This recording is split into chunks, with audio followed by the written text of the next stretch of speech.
Good morning, children. Today we are going to learn a new lesson. The lesson's name is GOLU GROWS A NOSE. It is from your non-detailed textbook, Alien Hand. What we are going to do in this video lesson is we are going to learn a summary of the story. After listening to the story, you have to go back to the textbook and read it entirely.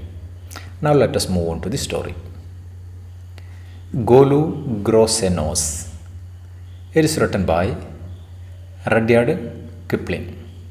An Alien Hand, Class 7, Chapter 5. Let us move.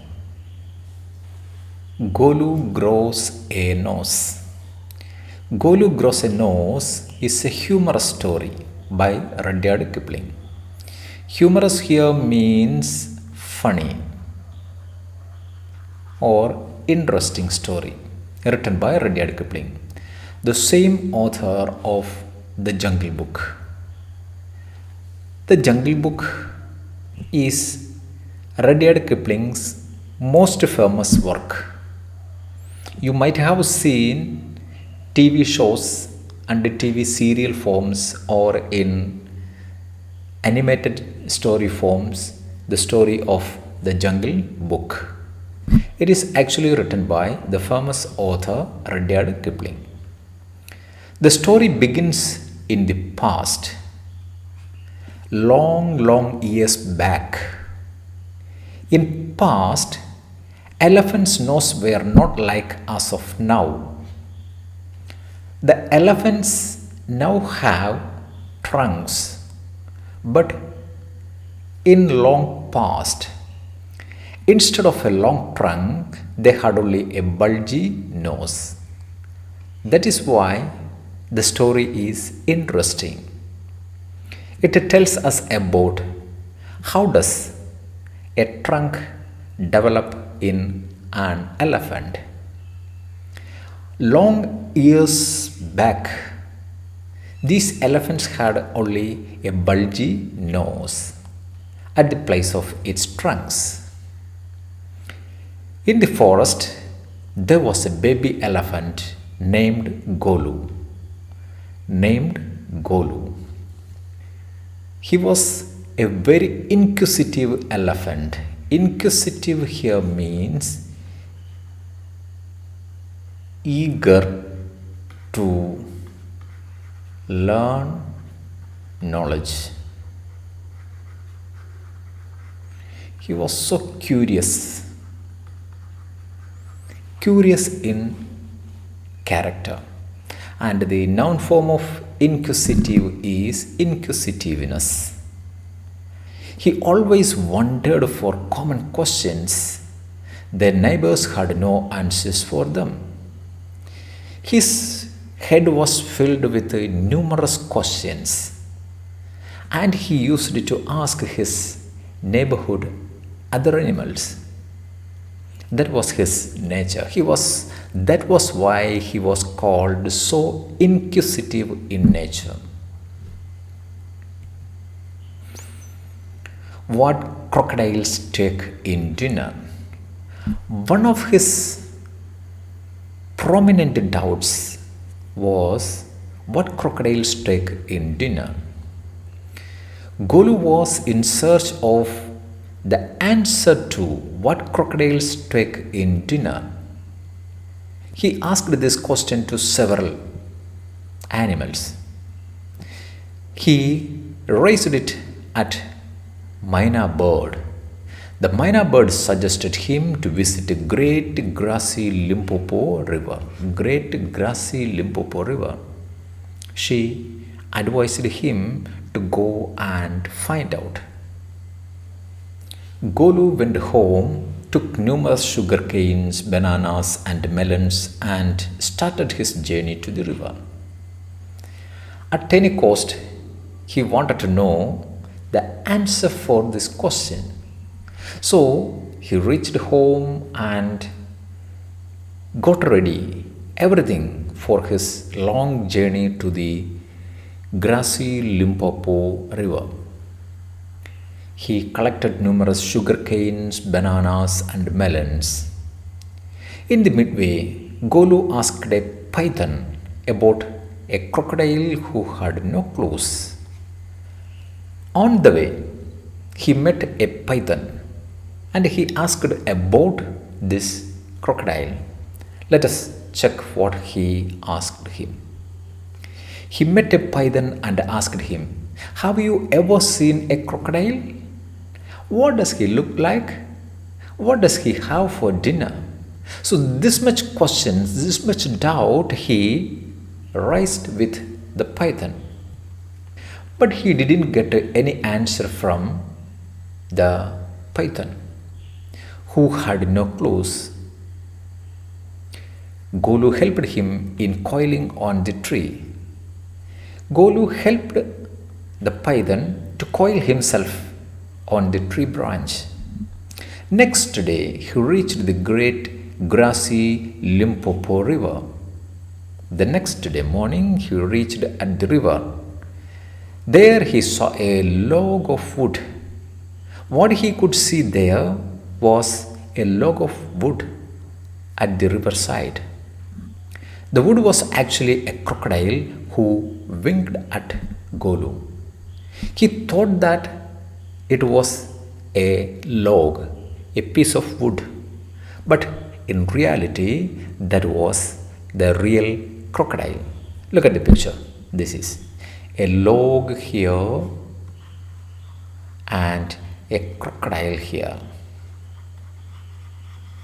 And our little Golu thought this also as a log.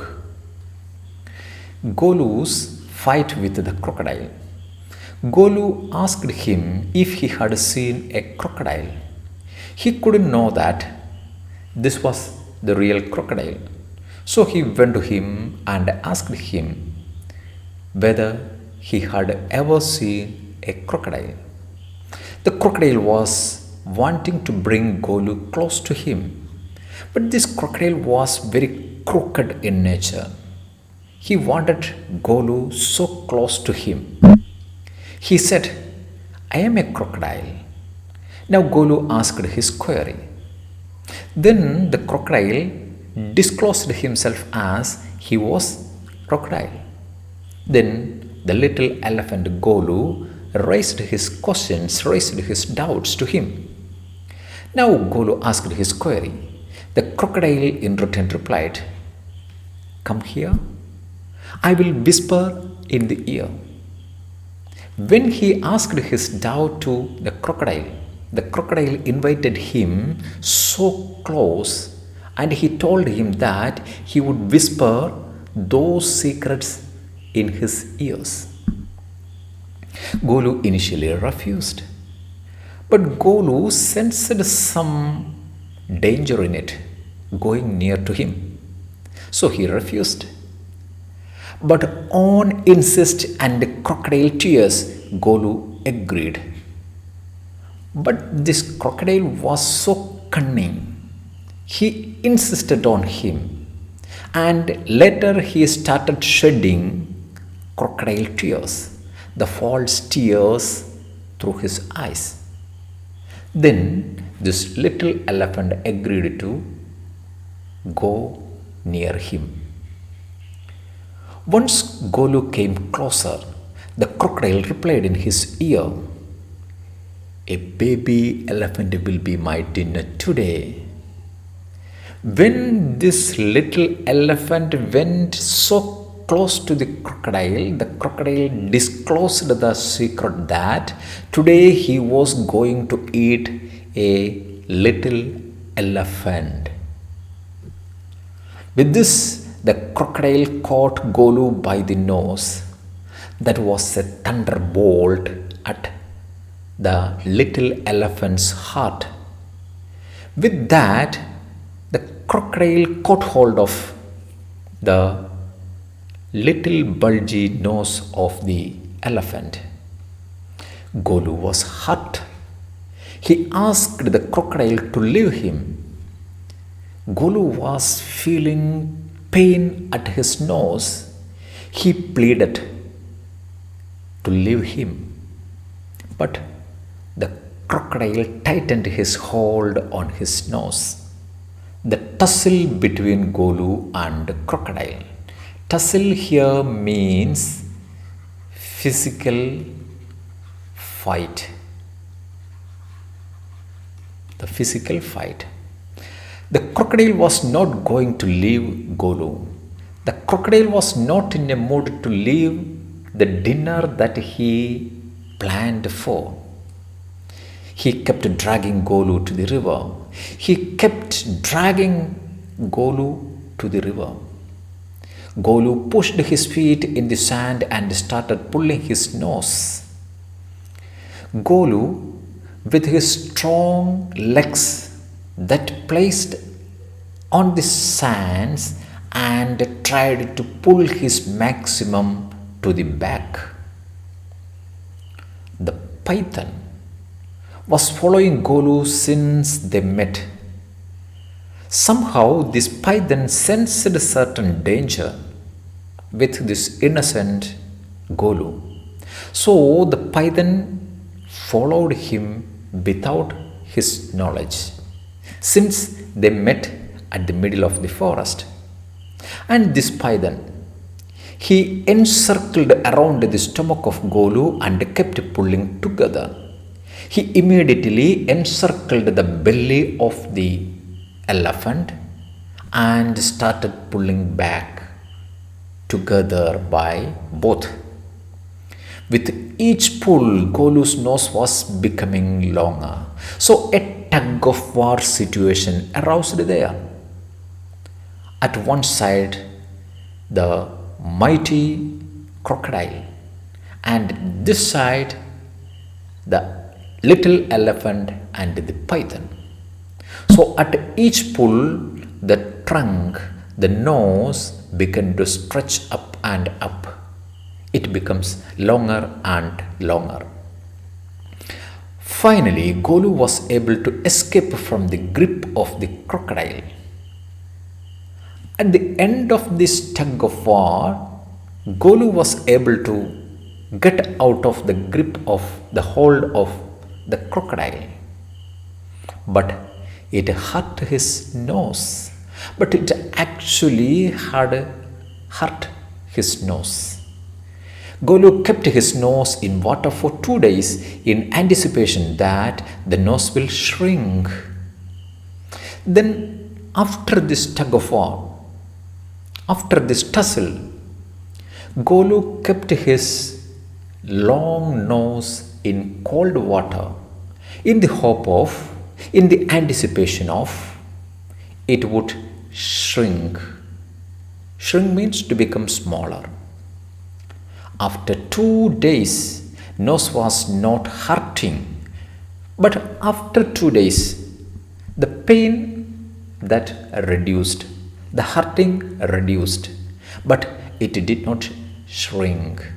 But it did not shrink. It no longer became a small nose. It became a trunk.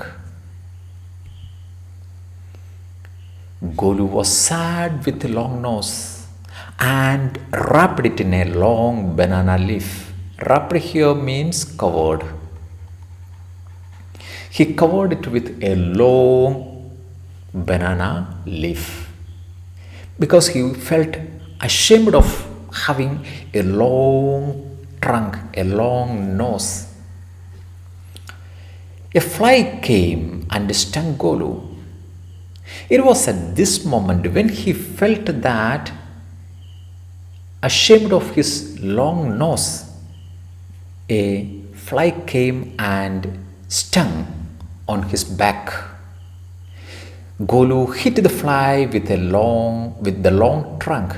Immediately, Golu took his long trunk and hit the fly. Next time, Golu had to dust off the plucked twigs. Then Golu started using his long nose, that is called the trunk, to dust off the twigs that he used to break away from trees and wayside plants. He used his trunk, getting rid of the twig. It was hot sun there. Golu used his trunk to pick the mud and slapped it on the head. When the season of hot summer came, he used his trunk to pick the cold mud and slapped it over his head, that it threw over his head. So immediately he realized that his long trunk had several uses with him. So he started satisfying himself with his long trunk. Look at the long trunk of Golu. Children, this is only the summary of the story. What you have to do now is take your textbook, read it completely, and then go to the exercise questions and write it down and submit to your teacher. Okay? Goodbye.